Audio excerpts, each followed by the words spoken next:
great pleasure to be here this afternoon. I've been here before once. So Brad invited me for some event at conference, I think. But I was in the Indian Broadcasting Foundation around that time. It's a pleasure to come back here. But today, I'm not going to talk about mass communication or the media industry or what's happening in the world of television or film. I'm here to talk about the book I wrote. The man India missed the most, Subhash Chandra Bose. Why did I write this book?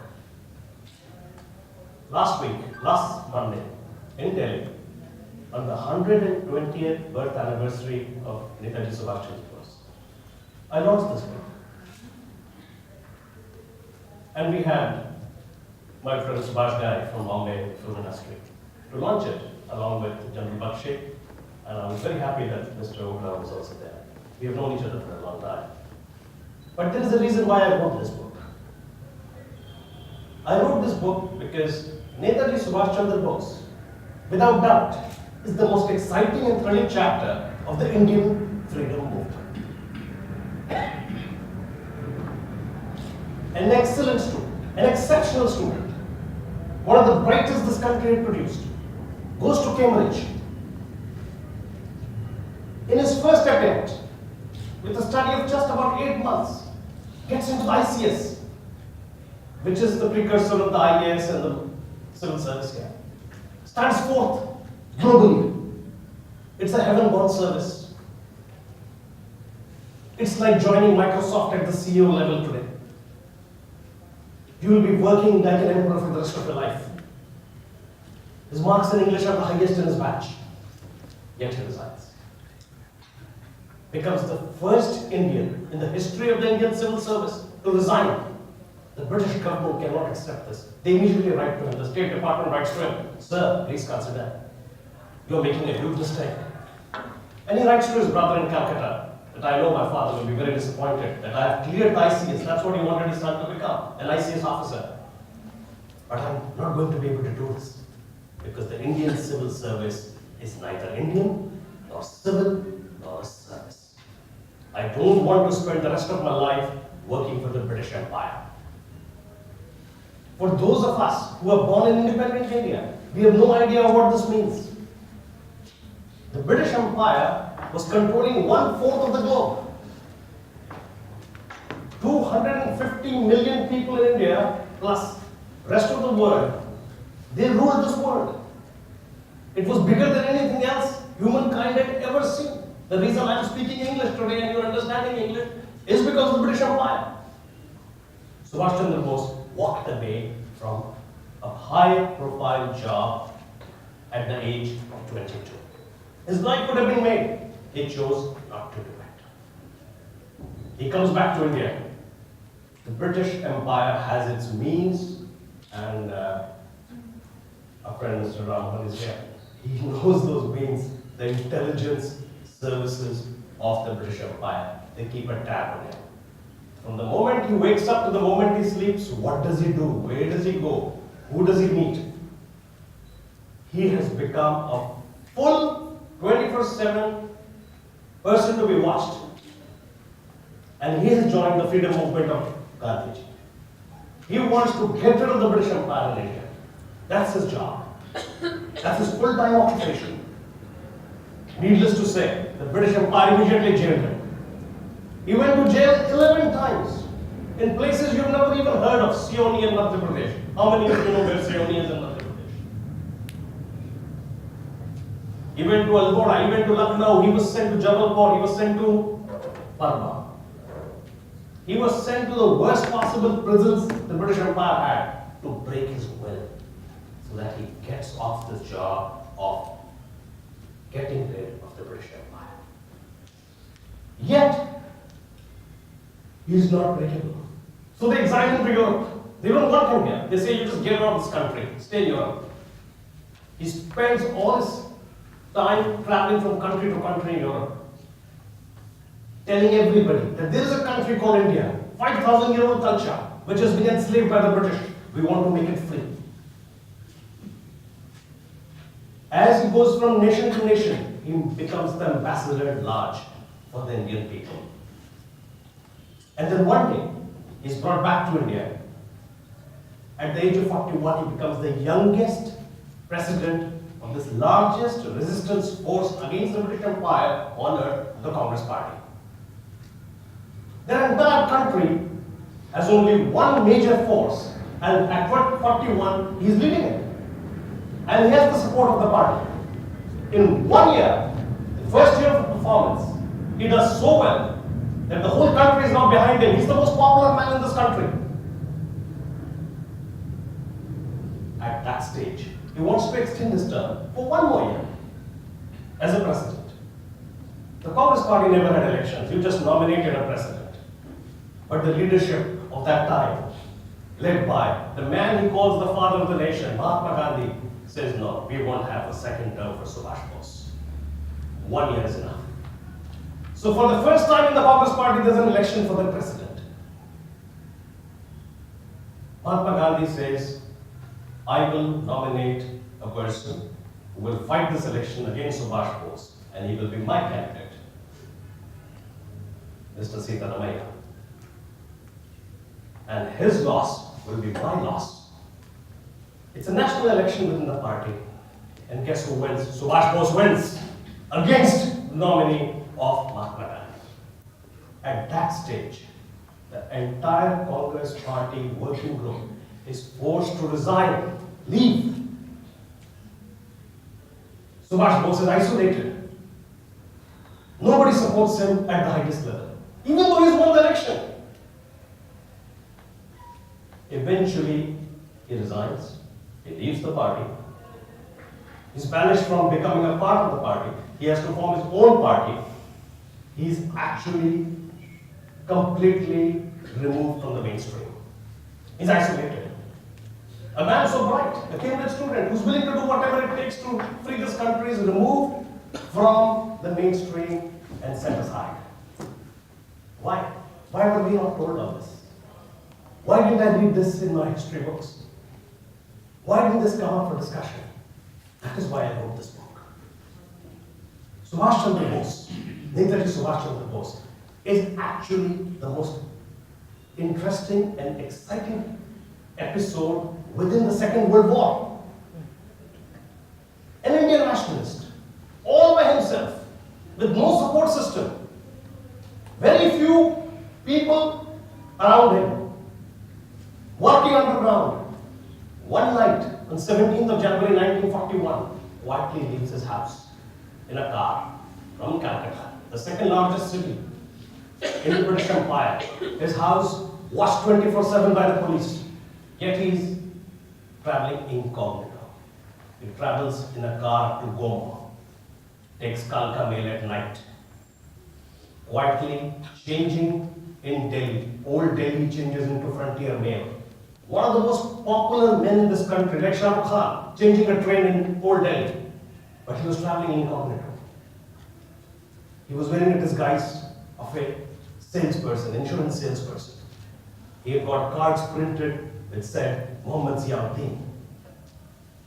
And from there he goes to Peshawar. And from Peshawar he walks into Afghanistan across the Hindu Kush Mountains.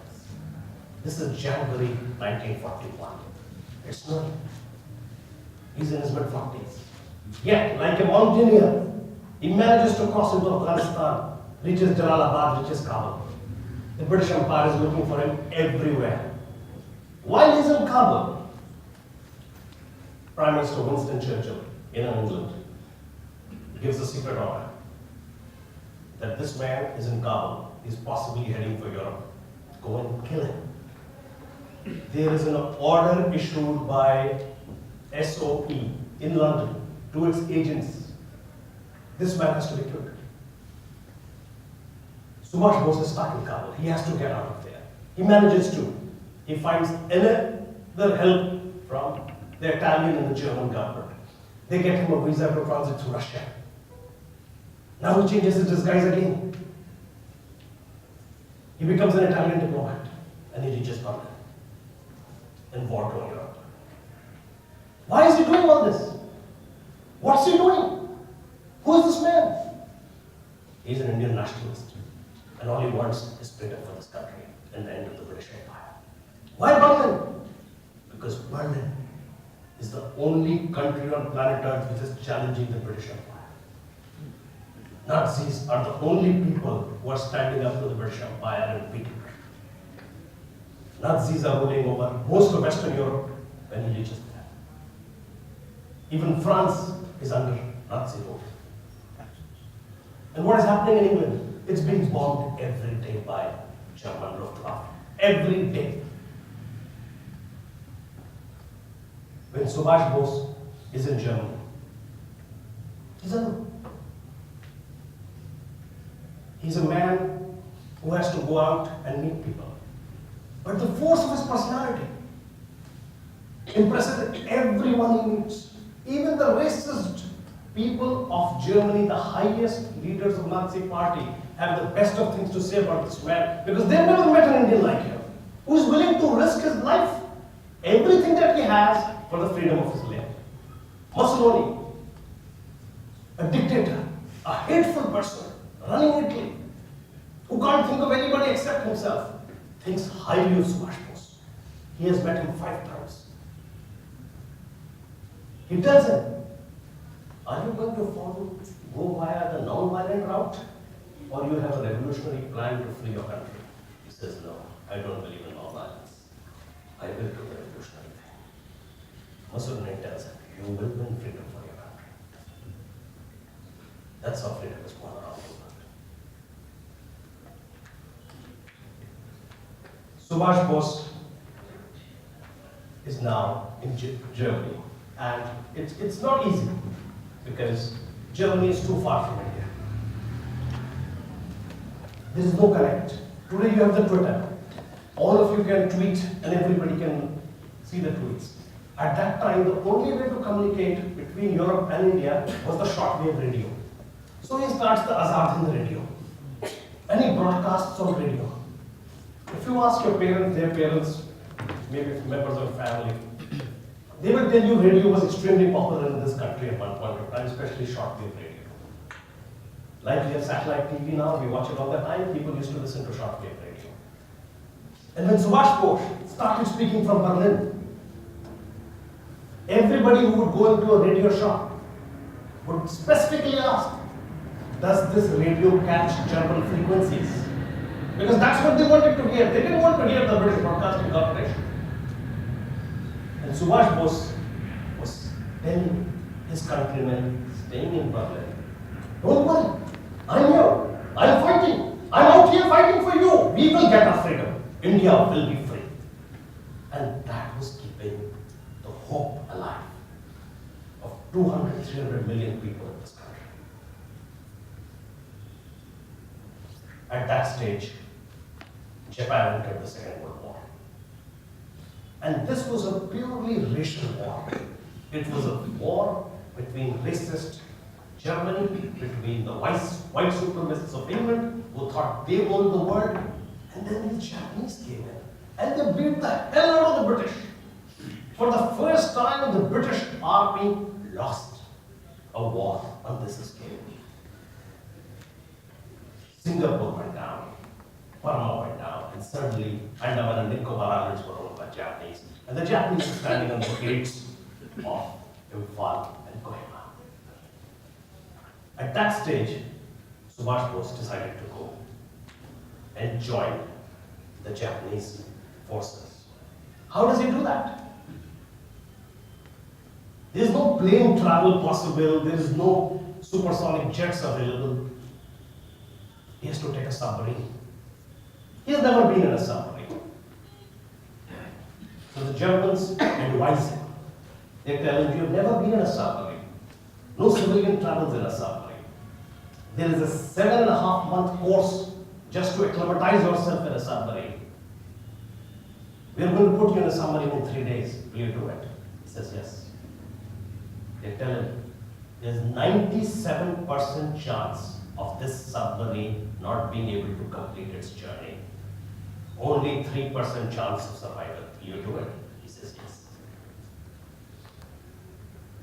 He gets on a submarine. If you are familiar with the world map, from north of Europe, he gets into the Atlantic Ocean, goes down the coast of Africa, absolutely down to South Africa, up to Madagascar. And all along, the British intelligence is tracking him and he's being hunted. A situation comes when the submarine is near Madagascar and a British freighter attacks the submarine.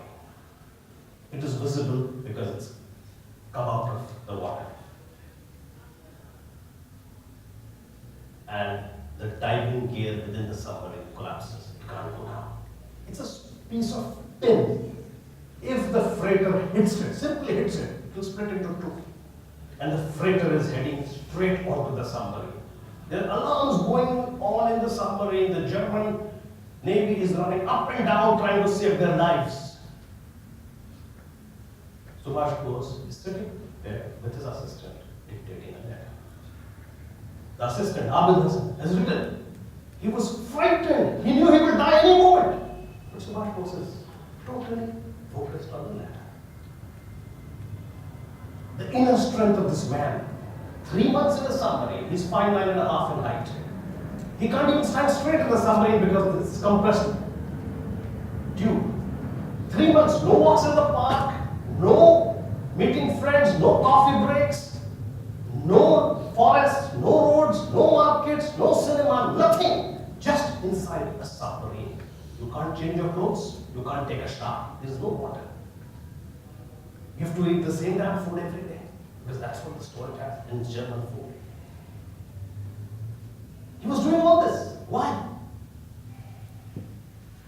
And finally, he gets to a point when he has to transfer to the Japanese submarine. In the history of the Second World War, this is the only transfer between two submarines. No other person did it except Subhash Bose and his assistant, Abid Hassan. The waves are 70 foot high. The two submarines are finding it difficult to travel together. They don't speak each other's language. When they emerge out of the water and they try to shift this man onto the other submarine, they find that besides the waves, there are sharks all over the place. Subhash Bose makes that transfer and reaches Japan. And he meets the head of Japanese government, General Tojo, who has no time for Indians. He doesn't think Indians are anything of consequence because they anyway speak English. They are, totally dominated by the British. The moment he meets Subhash Bose for a 15-minute meeting, he calls his cabinet and says, we have to have a 3-hour meeting with this man. And after the cabinet meeting, they invite him to the parliament to address the entire parliament. This man has to tell us what we are about. That was the force of the personality of this individual Indian who was fighting on our behalf globally to free us from the British Empire. Who was this brave son of India? We never got to know anything about this. We were not told all this in detail. That is why I wrote this book. Netaji Subhash Chandra Bose was the critical game changer, absolutely critical game changer, who single-mindedly, in the spirit of Ek Rachano, individually, sacrificed almost everything he had to get this world rid of the British Empire, the single biggest immortal force humankind had ever known. When the British came to India, in fact, even before that, when Vasco da Gama, you read about that in the book, Vasco da Gama found the route to India. Calicut, where the Portuguese landed, and they saw it. They said, there is no city like this in Europe. It's much more beautiful and nicer than Lisbon. And when the British got up to Agra and Delhi and Lahore, they had never seen such cities. There was nothing like this in most of England and most of America and Europe. Nothing. So they worked very hard to enslave us. And eventually the British Empire became the closest thing that you would have to world government. Majority of the world was owned by them. Majority of the seaways were owned by them. Nothing could move without their permission. And they had three devices to run this empire. Device number one, the British Indian Army. That would take control physically, externally and internal threats were all under that. Device number two, the Indian Civil Service. That would take control of all the revenues and transfer India's wealth to Britain. And device number three, the most important device employed, which we are still fighting in this country, the device to divide society. Divide and rule. Divide the two major communities of this country, the Hindus and the Muslims, and then keep them engaged in a fight so that England becomes richer and India becomes poorer. Netaji Subhash Chandra Bose was the first Indian to resign from the Indian Civil Service. By doing so, he took out the myth of the heaven-born service completely. Then, he was able to convert the mindset of the Indian British Army, the officers and the soldiers, from serving the British crown, the British flag, and giving their life for the King of England, to working for the freedom of India. He was very successful in that. And for divide and rule, he formed the Indian National Army. He led it. And the motto of that army was unity, faith, and sacrifice. You fight under one flag, one slogan, Dilli Chalo. Have one anthem, one marching song, Kadam Kadam Padayega, Khushi Hai Geet Gayega. And one mission in life, and one military purpose and objective, freedom of India. That was that man. Nearly 70 years have passed since we have got that freedom. But what do we know about this man? That is why I wrote this book.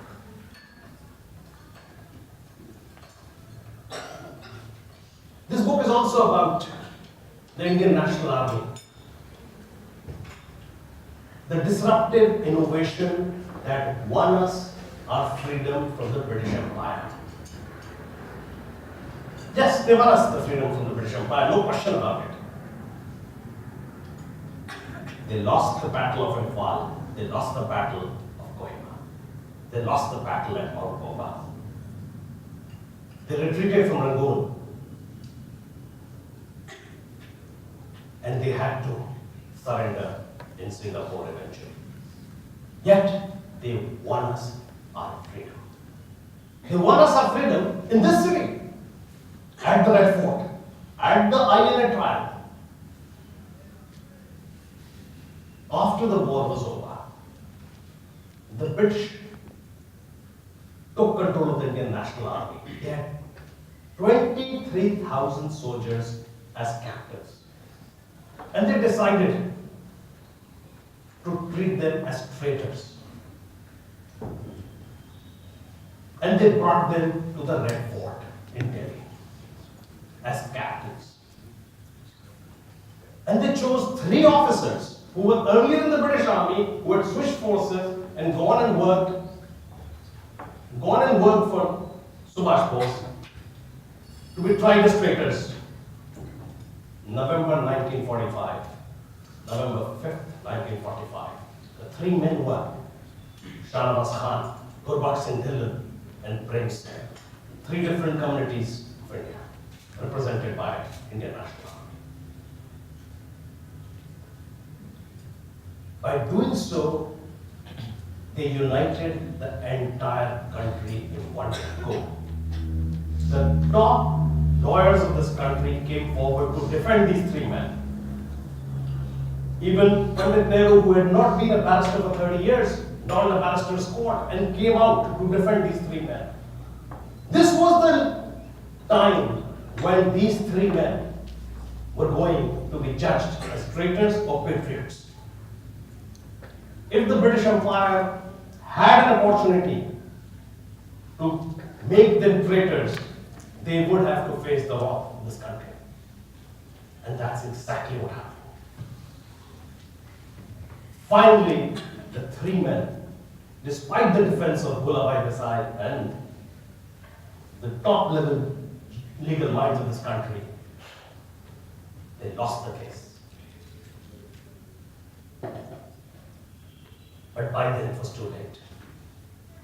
The British Indian Army was full of Indians. They had relatives in the Indian National Army, their cousins, their brothers, their uncles. They knew everything about these people. They were like them. In fact, they were better because they were fighting for India. These people were fighting for the British. So they started writing letters to their chiefs that if you touch a single Indian National Army officer or a soldier, no Englishman will go back home alive. True story. The three men, Shahnawas Khan, Gopal Singh Hindal and Prem Sehgal, were let go free right here at the Red Fort. All of you can visit and see how they were held in those prisons over there and how they were let go. And that was the moment Britain decided to walk away from this country. Even though they had won the Second World War, they lost to the Indian National Army and Netaji Subhash Chandra Bose. हम दिल्ली दिल्ली जाएंगे लाल किले पे अपना तिरंगा लहराएंगे. That dream came true.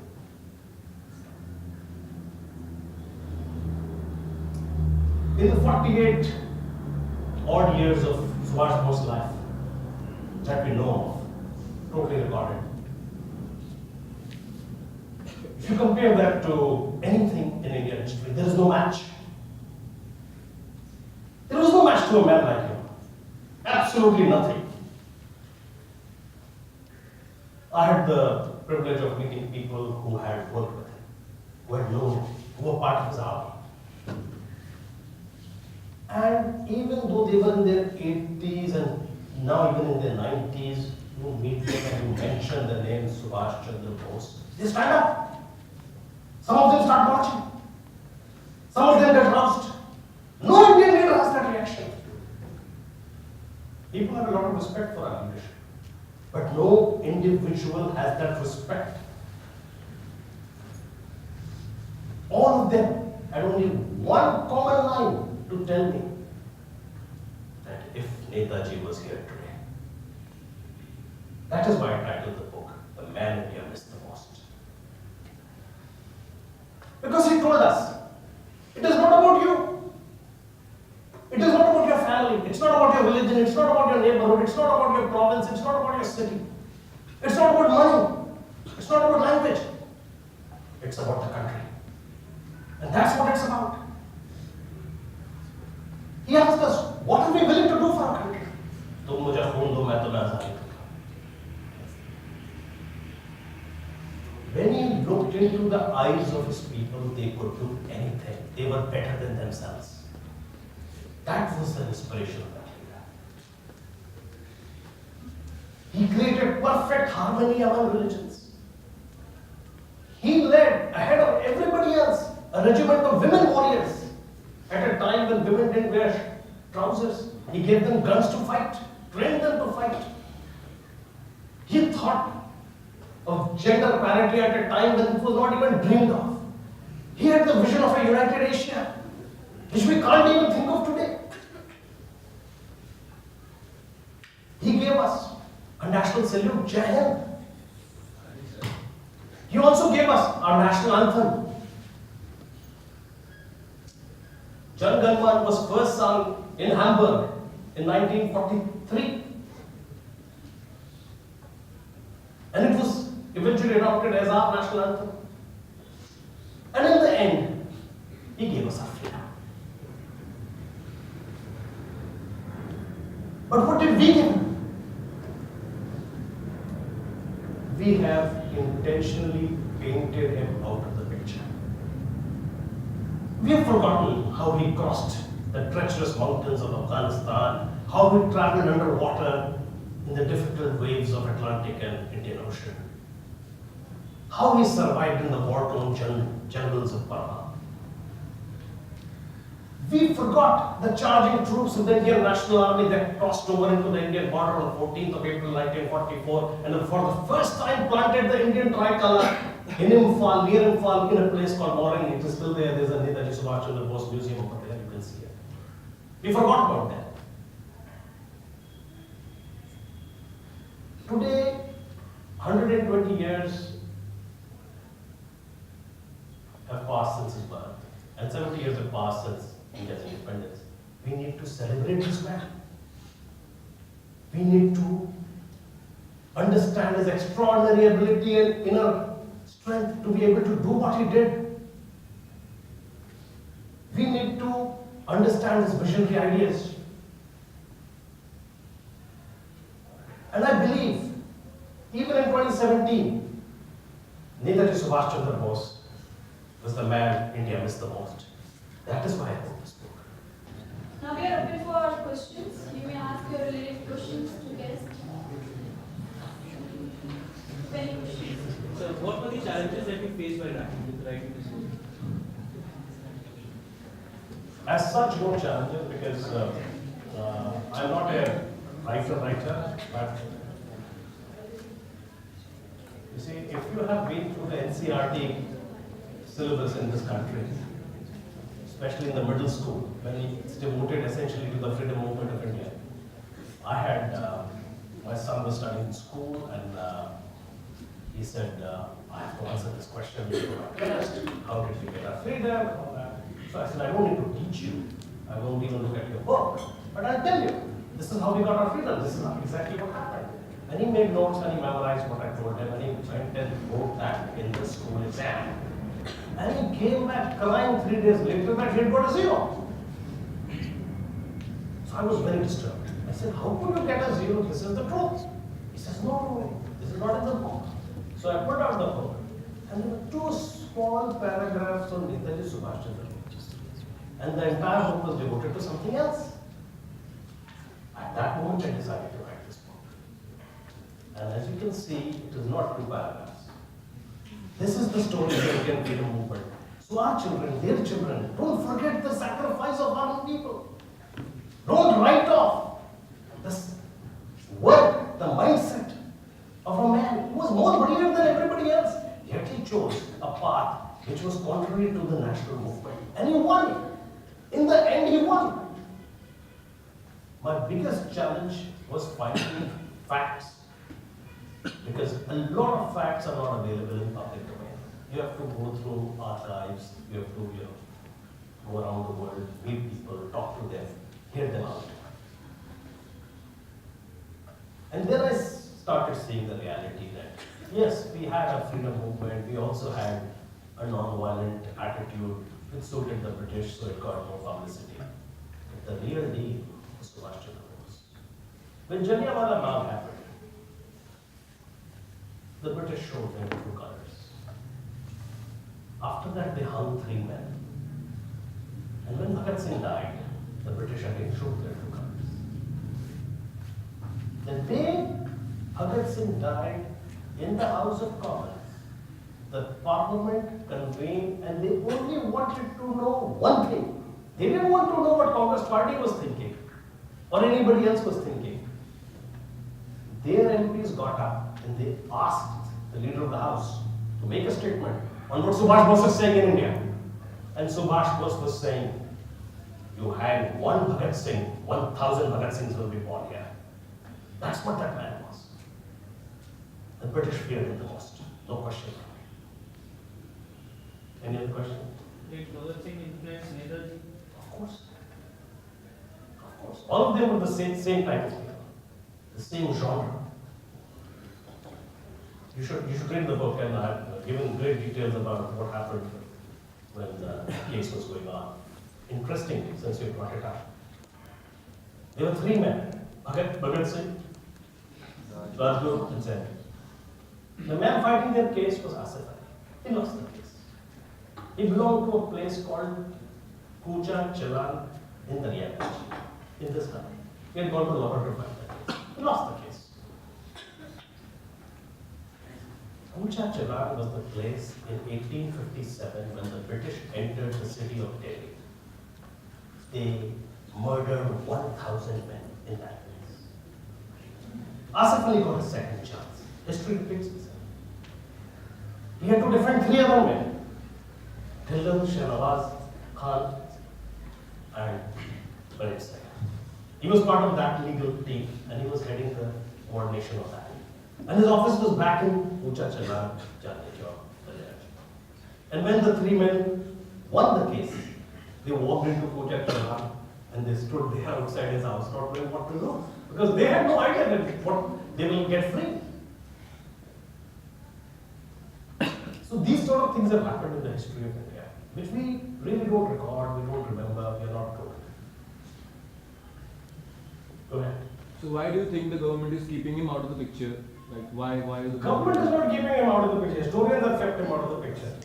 Like they are celebrating Sardar Vallabhbhai Patel Yes, we should. by We making should. a statue, but why not Subhash Chandra Bose? By making statues, you don't celebrate people. I mean, By following their ideals, you celebrate them. Yeah.